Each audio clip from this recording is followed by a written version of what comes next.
नमस्कार, मैं ऋतुपर्णा शर्मा 20 साल का युवक नौजवान जैसा कि आप जानते हैं असम की राजधानी गुवाहाटी से। आज का सवाल आ, कुछ ही समय पहले हो रहे कुणाल कामरा के केस जिसमें महाराष्ट्र की सरकार भी जुड़ित हो चुकी है उसके ऊपर है।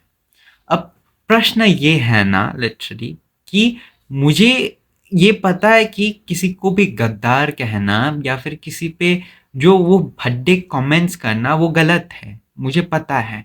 क्योंकि आप जब ऐसे कमेंट्स करते हैं और उसको थोड़ा सा आगे ले जाते हैं तो आप अपनी मर्यादा का उल्लंघन करते हैं। आप कितने भी बड़े व्यक्ति क्यों ना हो, आपकी एक मर्यादा होती है और आपने उस मर्यादा का उल्लंघन किया है, वो आपने किया है, वो गलती है। रही बात इस बात की कि क्या हम मुद्दे से भटक नहीं रहे। मुद्दा ये है कि अभी के समय एक एचसी का जज यशवंत खन्ना, जो दिल्ली हाई कोर्ट में रहने वाला जज है, उसके घर करोड़ों रुपए मिले हैं और कोई इसके बारे में बात क्यों नहीं कर रहा है, ये प्रश्न है मेरा। और इसे भी आप भूल जाएंगे, इन भाई साहब को तो हाई कोर्ट इलाहाबाद में भेज दिया गया है। और गुजरात में क्या, गुजरात में उस गुजराती आदमी का क्या, उस लड़के का क्या, ये ये ये इस देश की अजीब मजबूरी क्यों है कि जहां राजनीति पड़ जाती है राजतंत्र वही ठप हो जाता है। क्या ये राजतंत्र सिर्फ हमारे लिए है? क्या ये इस देश के उन अमीर वर्ग, उन शक्तिशाली वर्ग राजनेताओं पे मान्य है या नहीं? ये एक उचित प्रश्न है। क्योंकि जब बारी होती है साधारण व्यक्तियों की, तब ये राजनीति का मामला नहीं बनता।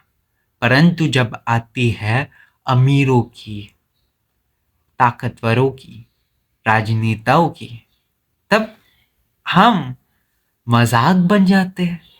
हमारा जीवन एक कुछ है नहीं, ये है, ये मजाक है, ये गलत है। ये सरकार का काम नहीं, राजतंत्र का काम है। और जो एक पार्टी को सपोर्ट या विरोध करके इस बात को दबाते हैं ना, वो सबसे ज्यादा मूर्ख है। क्योंकि मुद्दा राजनीतिक नहीं, राजतंत्र का है।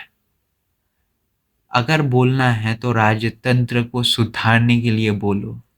अगर तुम किसी राजनेता के ऊपर चले जाओगे या राजनीतिक पार्टी के ऊपर चले जाओगे तो तुम उसी राजनीति में फंस जाओगे। क्योंकि इतने साल बोले उसका कोई फायदा हुआ क्या? नहीं ना। अब बोलो राजतंत्र पे। रही बात उनके किए गए स्टेटमेंट्स, मुझे नहीं पता कि वो सही है कि गलत, वो सत्य है कि झूठ, मिथ्या, कुछ भी नहीं। परंतु बुरी इस बात से लगी कि जो आर्ट, जो कला प्रोटेस्ट के लिए जन्मी है, उसी कला का आप विरोध कर रहे हैं। चाहे वो राजनीतिक राजनीति के विरोधी क्यों ना हो, परंतु आपके किए गए अरेस्ट से मैं सहमत नहीं हूँ।